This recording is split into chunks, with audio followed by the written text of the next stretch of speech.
Bismillahirrahmanirrahim. Assalamualaikum warahmatullahi wabarakatuh. Selamat sore, salam sejahtera untuk kita semuanya. Alhamdulillahilladzi hadana lihada wa ma kunna linahtadiya laula an hadanallah. Asyhadu an la ilaha illallah wa asyhadu anna Muhammadan abduhu wa rasuluh. La nabiyya ba'd. Allahumma salli wa sallim ala sayyidina wa habibina wa syafi'ina wa maulana Muhammad. Allahumma salli wa sallim alaihi. Yang sama-sama kita hormati Ibu Sekjen Pak Mira, sahabat lama, kemudian Pak Dirjen Pak Is, dan Bapak-Bapak Dirjen dan Deputi serta pejabat eselon 1, 2, dan juga ada sahabat saya Pak Ketua KPI beserta seluruh jajaran yang hadir, para pejabat lain. Mohon maaf saya tidak sebutkan satu persatu. Alhamdulillah pada sore hari 17 Ramadan ini kita memperingati nuzulul Quran. Quran itu 2 kali turun dari Allah Subhanahu wa taala ke Lauhul Mahfuz. Itu sekaligus kayak menginstall Quran di komputer. Namanya Al-Inzal. Setelah ditampung di Lauhul Mahfuz, dicicil oleh Jibril turun ke bumi kepada Nabi Muhammad SAW, beransur-ansur selama 23 tahun. Disebut prosesnya At-Tanzil. Jadi bahasa Arab itu kalau Al-Inzal turun sekaligus, kalau At-Tanzil turun beransur-ansur. Kenapa kok turun beransur-ansur? Itu satu bukti bahwa Allah pun memanusiakan manusia. Kenapa Allah menunda sampai 23 tahun? Bukankah Allah itu memiliki daya kun fayakun? Jadi maka langsung jadi. Kenapa Allah harus bersabar menurunkan Al-Qur'annya 23 tahun? Kenapa enggak sekaligus seperti kita menginstall komputer, Quran di komputer itu cuman 1 menit enggak cukup kan? Lengkap terjemahan tafsirnya malah. Ini kok lama? Tidak manusiawi Al-Quran itu kalau turun sekaligus. Bangsa Arab itu wataknya, budayanya itu kebiasaannya minum minuman keras. Ya, pokoknya semakin banyak yang diminum itu semakin gentleman. Tradisi masyarakat Arab itu rentenir. Sebelum Islam datang. Apa itu rentenir? Ribawi. Pembungaan uang itu. Berlipat-lipat. Nah, kalau Al-Quran diturunkan secara langsung sekaligus, orang kebiasaannya minum minuman keras tiba-tiba di-cut. Nggak boleh itu. Akhirnya siapa yang mau masuk Islam? 4 kali ayat turun beransur-ansur sampai kepada pemungkasnya, rijsum min amali syaitani fajtanibuhu. Iya. Jadi jauhilah minuman keras itu karena itu permainan syaitan. Ayat pertama Allah mengadreskan kepada kaum intelektual. Hai, sesungguhnya pepohonan itu ada buahnya. Kadang-kadang buahnya itu menghasilkan manfaat, juga ada keburukannya. Nah, termasuk minuman itu kan. Jadi itulah. Lalu dilokalisir, wala taqrabus sholata antum sukara, jangan mendekati salat kalau kamu dalam keadaan mabuk. Kalau mau mabuk sesudah salat. Lama-kelamaan pokoknya anytime, anywhere, kamu nggak boleh melakukan itu. jauhi minuman keras itu. Sama juga riba, kalau langsung diharamkan, macet perekonomian Arab itu. Karena sistemnya sudah berjalan ratusan tahun sebelumnya kan. Maka itu perlahan-lahan 7 ayat yang diturunkan beransur-ansur sampai pada pamungkasnya, ahallallahul bai' wa haramar riba. Ini pelajaran buat kita semuanya, bahwa Allah pun membutuhkan kesabaran. Ya, memang Allah itu as-sabur, maha sabar, Asmaul Husna terakhirnya kan. Nah, kita diminta mencontoh sifat Allah yang sabar itu. Nah, Allah pun membutuhkan kesabaran dalam menyampaikan Al-Quran. Nah, pelajaran buat kita semuanya, terutama para mubalik, tokoh muslim. Ya, agama lain pun juga sebetulnya sama ya. Kita sabar. Jangan kok memaksa orang seperti membalik telapak tangan. Allah membutuhkan waktu 23 tahun untuk menyempurnakan turunnya Al-Quran itu. Nah, kita tiba-tiba mau berdakwah, dalam tempo singkat kita akan merubah situasi menjadi lebih baik dalam tempo singkat. Enggak. Kalau enggak, sampai teroris segala macam. Ya. Fenomena kekerasan itu berdasarkan agama itu satu bukti bahwa ketidaksabaran yang bersangkutan. Allah Subhanahu wa Ta'ala juga memerlukan waktu yang cukup lama, 23 tahun. Jadi mari kita melatih kesabaran kita dengan mencontoh turunnya Al-Quran memakan waktu itu. Bapak Ibu sekalian,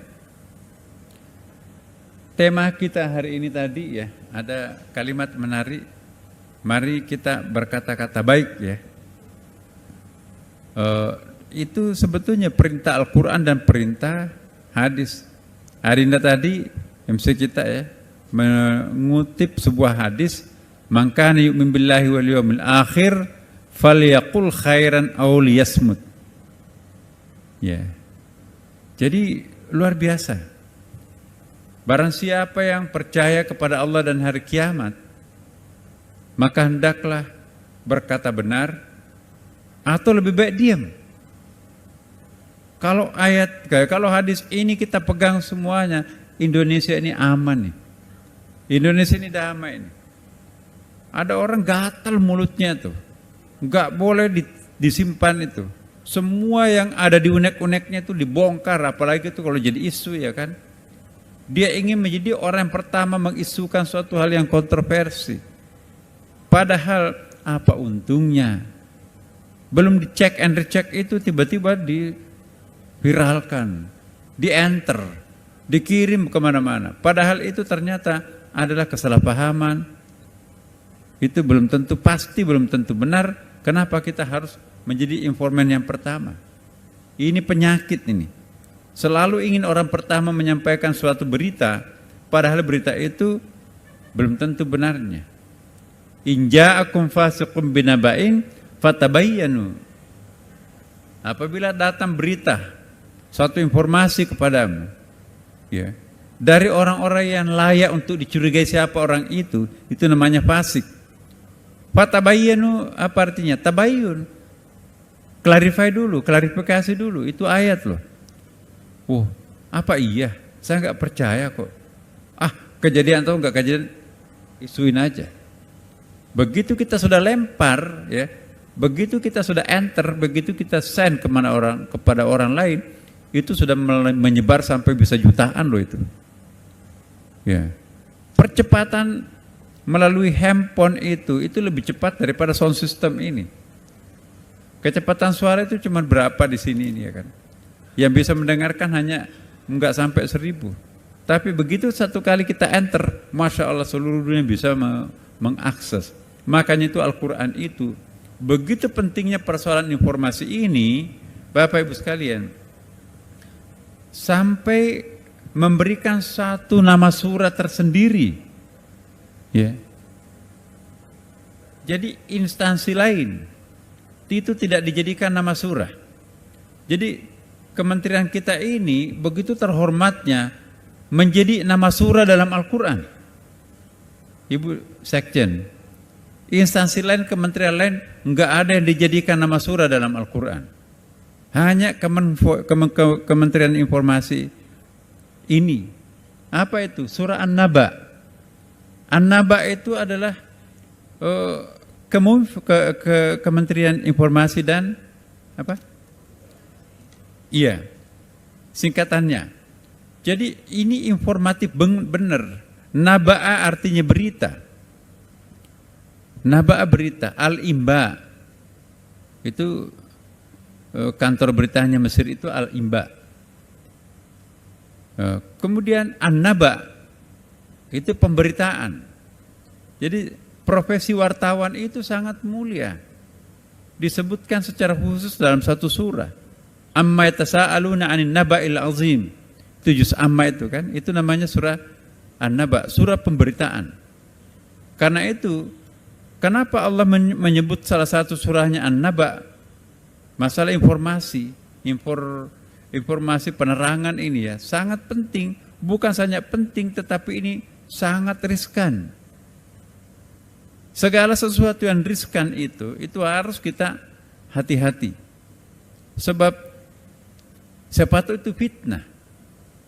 Di dalam Al-Quran 2 kali disebutkan al-fitnatu asyaddu minal qatl. Fitnah itu lebih dahsyat daripada pembunuhan. Karena kalau orang dibunuh, yang korban cuma satu orang, innalillah, sudah dikuburkan, selesai. Tapi kalau orang itu difitnah, satu keluarga itu mati itu. Hidup berkelan tanah. Bahkan satu alma mater pun juga ikut malu itu. Bahkan satu kampung, daerah, itu pun juga akan ikut dipermalukan. Jadi kalau kita memfitnah seseorang yang tidak terlalu banyak korbannya. Tapi kalau kita membunuh orang, yang korban hanya satu. Maka itu Quran mengatakan al-fitnatu asyaddu minal qatl. Fitnah itu lebih dahsyat, lebih keji daripada pembunuhan. 2 kali loh dalam Al-Quran disebutkan redaksi yang sama. Nah, karena itu kita berterima kasih kepada Kominfo sekarang ini. Alhamdulillah, saya tadi bilang dengan Pak Dirjen,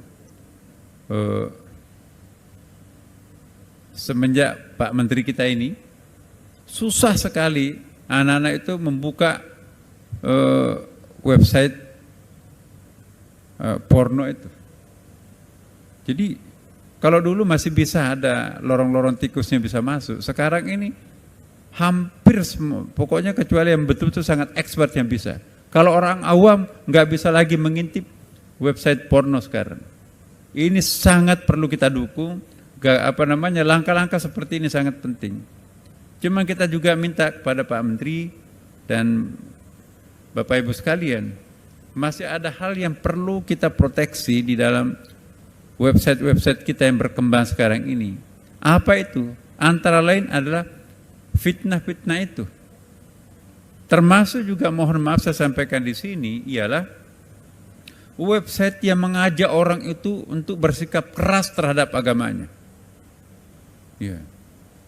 Dia memberikan fatwa seolah-olah kalau begini ini kafir, kalau begini ini musyrik, itu bid'ah, itu sesat. Masya Allah. Majelis ulama saja yang punya otoritatif untuk mengharamkan, menghalalkan sesuatu, itu harus bersidang berkali-kali. Kitab-kitab kuning di atas meja itu kita buka satu persatu, harus matang betul baru kita vonis, oh ini haram. Ini begitu ada pertanyaan masuk daripada webnya, langsung ini haram. Enggak pernah buka kitab, tidak sesuai dengan keinginannya, tidak sesuai dengan isi kepalanya, langsung diharamkan. Jangan terlalu kita gampang mengharamkan sesuatu. Oh itu kafir itu. Oh itu musyrik. Tunggu dulu. Coba kita lihat. Menghormati bendera merah putih itu musyrik. Masya Allah. Nah, hal-hal yang seperti ini mestinya kita harus cermati. Bangsa kita, bangsa Indonesia yang sangat dikenal sebagai masyarakat yang ramah, plural seperti ini, kok jangan kita menjadi negara yang seperti di sana itu. Jangan mencari titik-titik kelemahan satu sama lain. Tapi kita cari titik pertemuan. Nah, inilah kebanggaan kita di Indonesia, bahwa Indonesia itu meskipun negerinya berpulau-pulau yang begitu banyak, bersuku-suku yang begitu ramai, dan juga bahasanya pun juga sangat banyak, tapi terkenal sebagai bangsa yang sangat kokoh. Orang bingung tuh. Ribuan etnik, bahasa, kebiasaan lokal di Indonesia ini, tetapi kok bisa kompak? Mohon maaf, bandingkan di Afghanistan, hanya 7 etnik di Afghanistan. Wajahnya sama itu semuanya, bahasa nasionalnya juga sama. Tapi kok kenapa bisa tiada hari tanpa perang? 94% Muslim di situ. Tapi kok kenapa bisa bunuh-bunuhan? Enggak tahu siapa kawan, siapa lawan di situ. Ya. Kita bersyukur Bapak Ibu di Indonesia ini hidup pergi kemana-mana. Begitu sampai kita mendarat di sana di Afghanistan, langsung dibawa, dijemput di mulut pesawat itu dengan jeep yang anti peluru. Harus pakai rompi yang sampai di bawah ini, lebih berat rompinya kayaknya daripada badan saya tuh. Ya. Kemudian kita tinggal di hotel yang anti peluru. Pak, nanti kita bukan tinggal di sini. Loh, di mana tinggalnya? Kita ada tempat disiapkan. Di mana? Wah, ternyata di bunker. Itu 10 meter di bawah tanah, itu lengkap, ada gensetnya segala macam. Kalau ada apa-apa, ini nggak bisa masuk di sini, Pak. Masya Allah. Ini negeri kayak apa? Apa mau negeri kita seperti itu? Nah, saya mohon betul, bagi kita bangsa Indonesia ini, saya secara pribadi Bapak Ibu sekalian, dan tentu kita juga yang beragama Islam, bangga sekali menjadi orang Indonesia, bangga sekali juga menjadi orang Islam. Kenapa? Kenapa saya bangga sebagai orang Indonesia? Kita suka jalan keluar. Indonesia itu adalah memiliki satu culture yang sangat egaliter. Ya. Apa itu egaliter? Memiliki, menekankan aspek persamaan. Ya. Kita kompak betul. Dari ujung ke ujung, tadi saudara kita yang dari Papua itu. Coba bayangkan. Dari ujung sampai ke ujung kita nggak bisa hilang. Bahasa kita sama kok. Rasa cinta kita ke tanah air kita itu juga sama. Bangga sekali kita sebagai warga negara Indonesia. Ya. Sangat ramah. Tanpa membedakan agama, etnik apapun. Ya, coba kita lihat buka puasa seperti ini, bukan hanya orang Islam yang harus datang di tempat ini. Agama lain bisa. Ini adalah sebuah tradisi bangsa Indonesia. Susah ditemukan di tempat yang lain. Halal bihalal bukan hanya orang Islam, semua kok. Ya. Jadi ini susah ditiru oleh negara-negara yang lain. Kita di Istiqlal. Ya. Ada dialog rutin antar umat beragama di Istiqlal. Itu juga susah ditiru oleh orang lain. Kok kenapa Indonesia seperti itu? Ya memang dari dulu Indonesia seperti ini. Sekarang kita bangun terowongan yang menghubungkan Istiqlal dengan katedral. Ya. Ini presiden sangat-sangat jauh. Kita bukan cuma membuat lubang yang menghubungkan katedral dengan Istiqlal, tapi di situ ada ornamen, ada diorama nanti di situ, lambang toleransi. Jadi akan menjadi salah satu ikon penting di Jakarta, di Indonesia ini. Nah, kita bertetanggaan benar, joint parking, tempat parkir kita sama. Katedral bisa parkir di Istiqlal, Istiqlal juga bisa parkir di parkirannya katedral tanpa ada masalah. Inilah Indonesia. Nah, Bapak Ibu sekalian, keindahan seperti ini jangan ada yang mengganggu.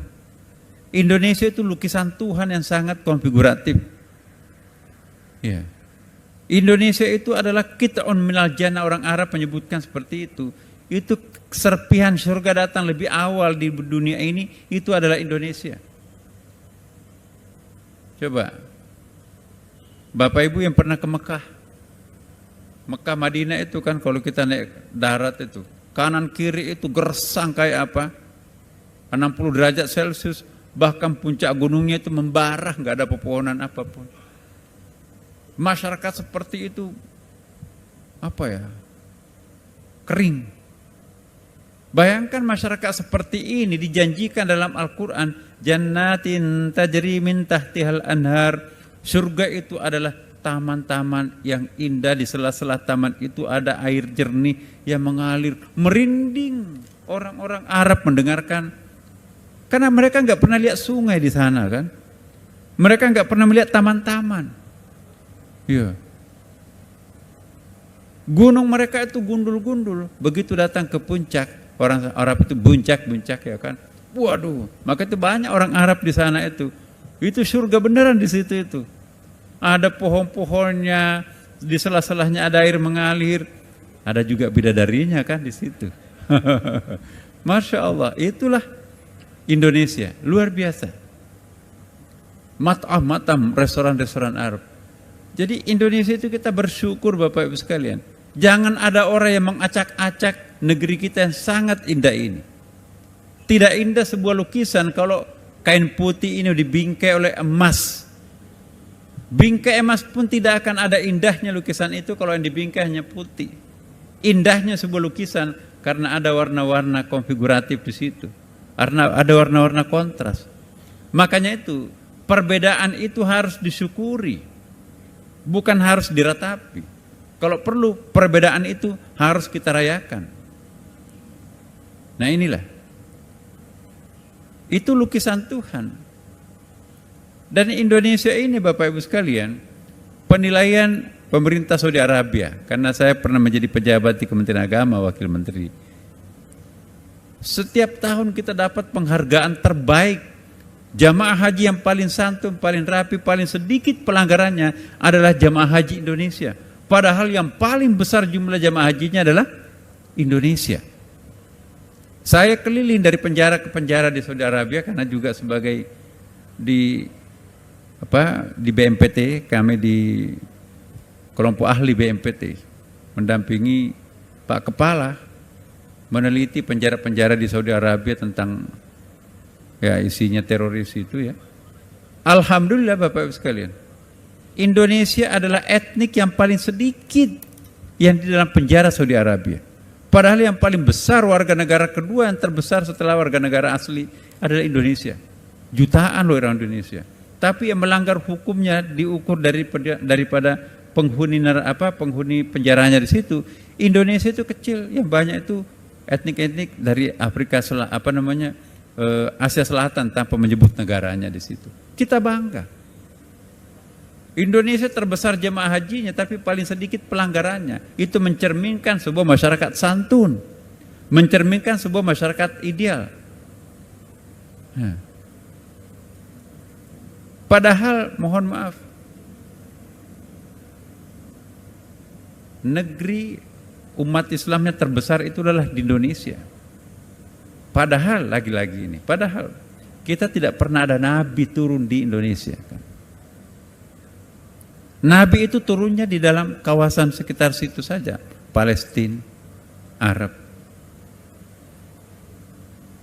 Mungkin Allah melihat orang Indonesia tidak perlu nabi turun di sana.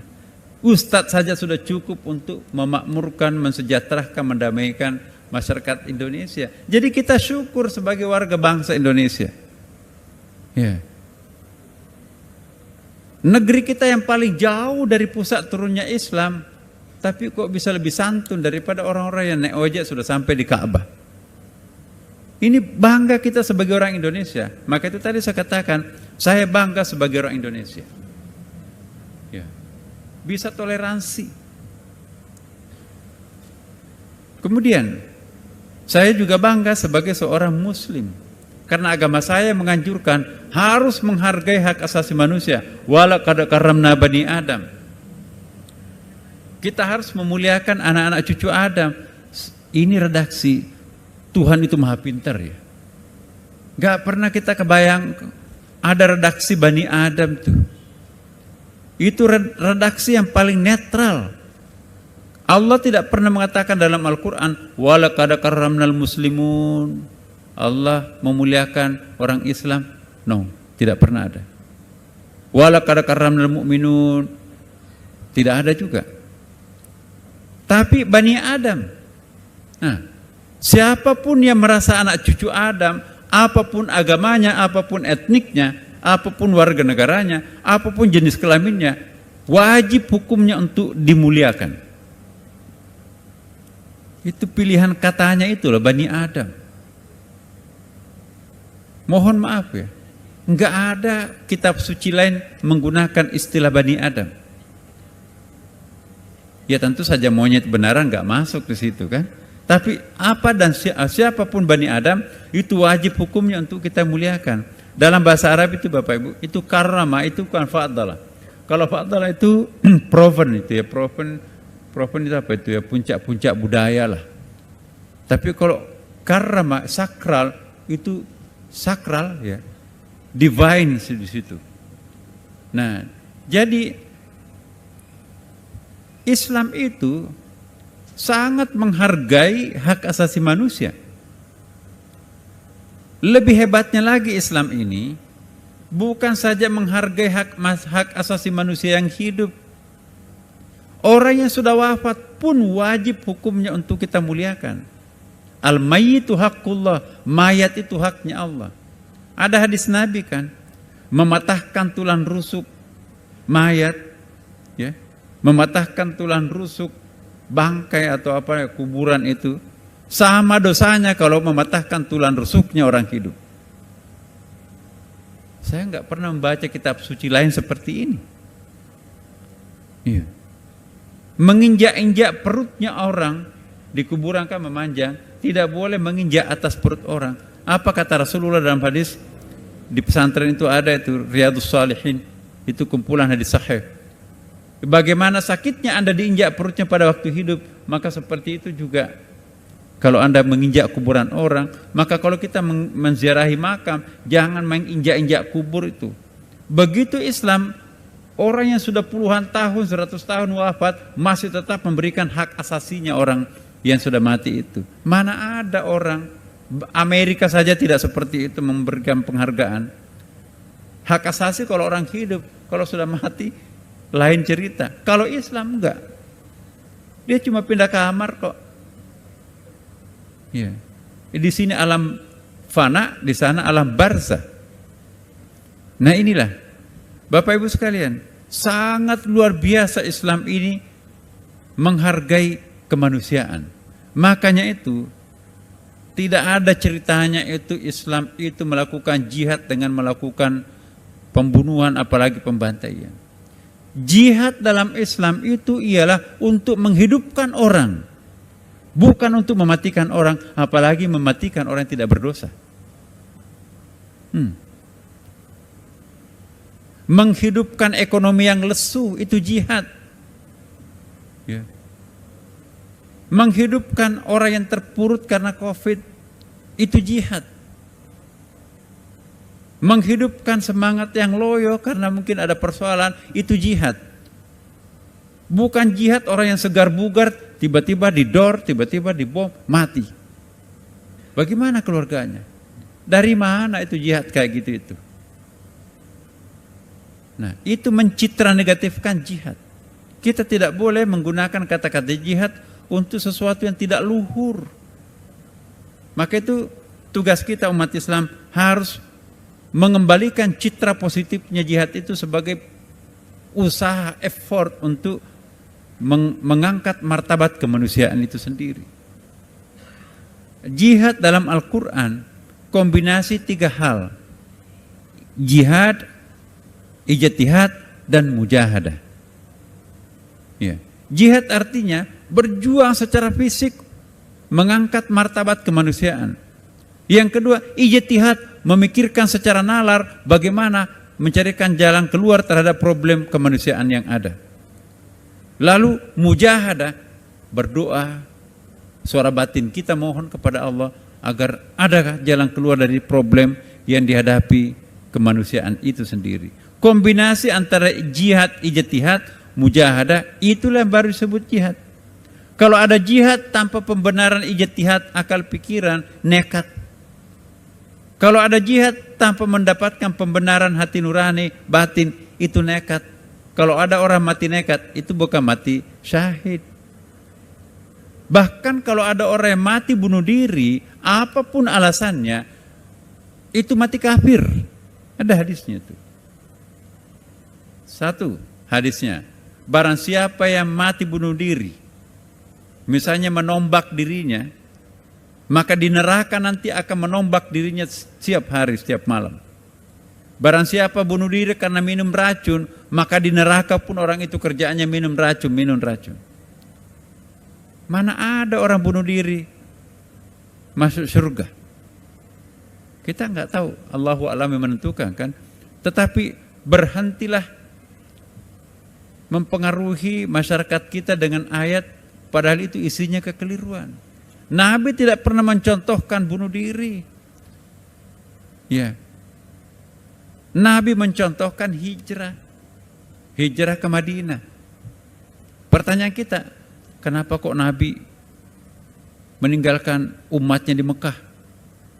Pengecut. Masa cari selamat dengan Abu Bakar pindah ke Madinah? Belakangan kita tahu, mundur selangkah untuk meraih kemenangan, itu cara Nabi. Mati nekat di Mekah, itu mati konyol. Nah, itu strategi Islam. Maka itu dalam Al-Quran 3 kali perintahnya, wahajaru wajahadu. Hijrah dulu baru jihad. Itu tidak pernah bertukar-tukar itu. Wahajaru wajahadu. Kalau melakukan jihad, apa kata Quran? 2 kali itu. Wajahidu bi amwalikum wa anfusikum. Amwal, harta dulu, baru nyawa, baru jiwa. Iya kan? Jadi jangan nyawa dulu. Itu terakhir itu. Itu pun terpaksa. Nah ini nggak pernah ada alternatif lain, tiba-tiba meledak. Apaan tuh? Jadi saya ingin menghimbau kepada kita semuanya, mari kita memahami ajaran Islam ini secara mendalam. Semakin dalam kita memahami ajaran agama, maka semakin moderat kita itu. Tapi semakin dangkal kita memahami agama kita, itu semakin berpeluang untuk melakukan segala macam tindakan konyol. Maka tantangan kita adalah bagaimana memperdalam pemahaman keagamaan agama kita, apapun agama kita. Islam, Kristen, ya Katolik, ya, Hindu, Buddha. Semakin dalam kita memahami ajaran agama kita, maka bukan saja akan semakin kompak, maka akan mendekati titik sentral. Seperti jari-jari tangan ini, berbeda satu sama lain, tapi kita ke atas kok mendekati, mendekat, dan lakum dinukum waliyadin. Enak. Islam itu, kitab sucinya Al-Quran ialah memberikan pengakuan terhadap agama lain, walaupun tidak memberikan pembenaran. Lain pembenaran, lain pengakuan. Kalau pembenaran, semua agama benar, boleh dong kita pindah-pindah agama. Hari ini saya Kristen, besok saya Islam. Nah, kamu bagi-bagi ya kan, agama semuanya sama kan. Kamu Katolik, ini kamu Hindu, ini Buddha, biar enak sebuah lukisan dalam rumah. Itu nggak bisa. Inna dina indallah al-Islam. Agama yang benar dalam Islam itu adalah agama Islam. Itu hanya seperti itu pemahaman kita. Tapi agama lain itu harus diberikan pengakuan, bukan pembenaran. Lain pengakuan, lain pembenaran. Al-Quran 18 kali menyebutkan kata Yahudi di dalam Al-Quran. 23 kali menyebutkan Nasrani, Kristen dalam Al-Quran. Bahkan aliran kepercayaan di sana pun yang mungkin di sini sesat, ya Majusi, itu juga diungkapkan dalam Quran. Luar biasa Al-Quran ini. Saya tidak pernah melihat kitab suci secara eksplisit memberikan pengakuan kepada agama lainnya. Quran seperti itu. Berarti Islam itu agama terbuka, kitab suci Quran itu adalah agama terbuka. Mari kita bangga sebagai orang Indonesia dan juga sebagai orang Islam. Kenapa? Dia bisa memberikan pengakuan terhadap agama lain, sekalipun tidak memberinya pembenaran. Lain kan? Lakum dinukum waliyadin itu perintah Al-Quran loh. Agamamu silahkan, pasti engkau juga menganggap agamamu yang benar, paling benar, nggak apa-apa, karena kami juga melakukan hal yang sama. Tapi mari kita saling mengakui. Kami mengakui Anda agamanya ada, Katolik, Protestan, Hindu, Buddha, Konghucu, tapi kami juga eksis dong, beri pengakuan juga aku. Nah kalau kita mengingkari pengakuan, mengingkari pembenaran, itu bertentangan dengan Al-Quran. Saya tidak mengakui agama lain selain Islam. Ini Indonesia, Bung. Akuilah penganut agama lain, itu perintah Pancasila dan perintah Al-Quran. Cuman jangan memberikan pembenaran. Rusak akidah kita kan? Lain pembenaran, lain pengakuan. Ini sangat penting. Gampang kok menjelaskan kepada masyarakat kita. Makanya itu kementerian kita ini sangat penting. Bagaimana mengedit masyarakat ini menjadi sebuah masyarakat ideal. Saya kira kita sangat bangga punya Indonesia dan yang beragama Islam. Tentu saya juga bangga punya agama Islam. Dua-duanya kompatibel. Dua-duanya menjunjung tinggi prinsip demokrasi. Dua-duanya menjunjung tinggi hak asasi manusia. Dua-duanya menjunjung tinggi kesetaraan gender. Dua-duanya menjunjung tinggi kesetaraan lingkungan, ekosistem dan sebagainya. Dan agama lain tentu juga sama. Dengan demikian, apa sih membuat kita bertikai di republik yang tercinta ini? Toh bisa kita satukan menjadi satu kesatuan yang utuh sebagai warga bangsa. Karena itu, inilah berkata benarlah. Ini sangat kuat message-nya, apa yang disimbolkan. Mari kita berkata benar. Itu bahasa hadis tuh. Nah, waktunya mungkin kita akan pakai berdoa sebentar ya. Berapa menit lagi? 5 menit. Masih ada secara surah ini, Pak? Ya, oke. Baik, Bapak Ibu sekalian, mari kita berdoa. Bapak Ibu sekalian, doa yang dipanjatkan detik-detik menjelang buka puasa itu dijamin diterima Allah Subhanahu wa taala insyaallah. Maka itu mari kita berdoa. Bismillahirrahmanirrahim. Alhamdulillahirabbil alamin.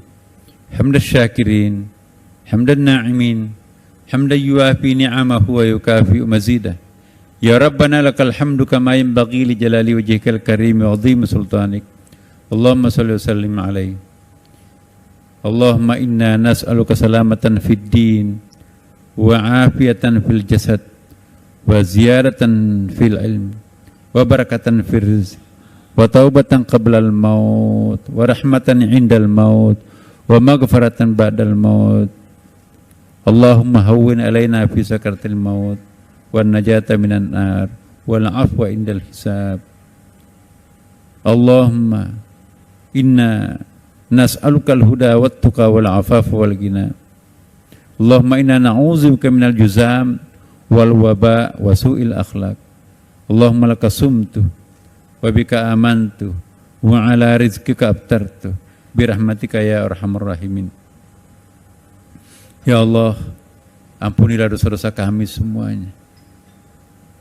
Putihkanlah seluruh kegelapan masa lampau kami, agar sisa-sisa hidup ini kami bisa gunakan untuk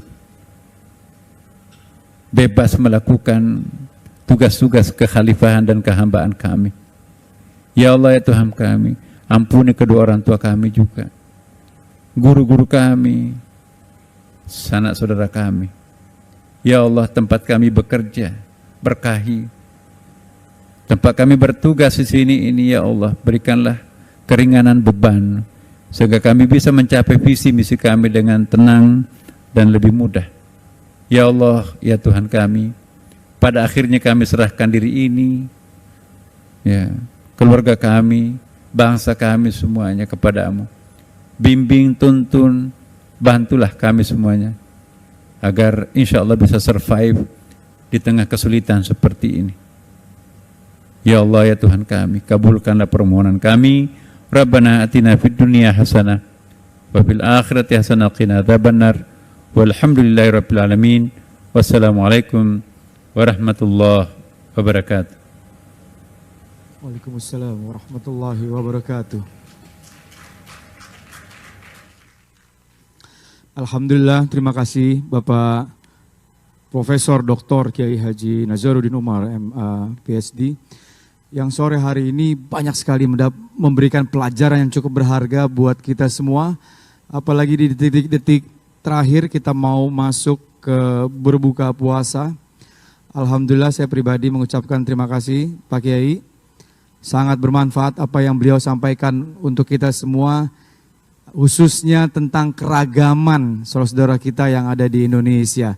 Dan poin yang paling terpenting, jangan pernah lupa untuk selalu mengatakan hal-hal yang sangat baik untuk kita dengar dan untuk kita ucapkan. Untuk itu, beberapa waktu lagi kita akan masuk ke berbuka puasa, khususnya untuk Indonesia bagian Barat, lebih khususnya lagi untuk daerah Jakarta dan sekitarnya. Sekali lagi dan terakhir saya ingin menyampaikan atau menyapa saudara-saudara kita yang ada di Aceh, yang ada di daerah istimewa Yogyakarta, yang ada di Surabaya, yang ada di Makassar, dan yang ada di Merauke, termasuk juga ada di provinsi-provinsi yang lainnya. Sampailah kita di penghujung acara peringatan Nuzul Quran 1442 Hijriah. Jangan pernah bosan untuk terus bicara baik, karena bicara baik dan benar adalah wujud syukur kita pada nikmat yang Allah berikan atas berjuta kebaikan di negeri ini. Selamat menjalankan ibadah Ramadan. Sebentar lagi kita akan sampai pada 10 hari terakhir Ramadan. Mari kita jemput malam-malam penuh kemuliaan Lailatul Qadar. Saya secara pribadi mohon maaf jika sore hari ini ada kata-kata saya yang kurang baik. Saya berjanji kepada diri saya juga akan ingatkan anak istri saya dan keluarga saya mulai saat ini harus selalu berbicara baik, baik secara langsung maupun lewat tulisan di sosial media. Wabillahi taufiq wal hidayah. Wassalamualaikum warahmatullahi wabarakatuh. Selamat berbuka puasa.